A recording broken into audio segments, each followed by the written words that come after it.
Charges are dropped against two men in connection with a Michigan State University Welcome Week disturbance in downtown East Lansing. Good evening.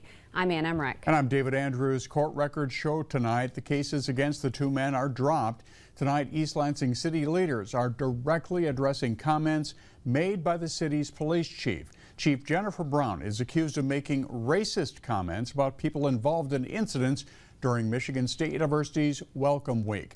There are growing calls for her to resign. Tonight, city leaders are expected to take up this issue again after briefly discussing it earlier this month.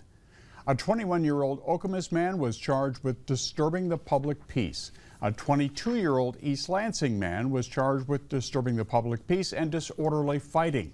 East Lansing police say the men were involved in a fight along Albert Avenue on August 24th. Again, those charges are dropped right now. That development comes as East Lansing City Council is scheduled to meet tonight. In recent days, there has been a call for the city's police chief to step down. Chief Jennifer Brown accused of making comments about minorities being involved in that disturbance. News 10's Rachel Fulton is live where that meeting will take place in about an hour.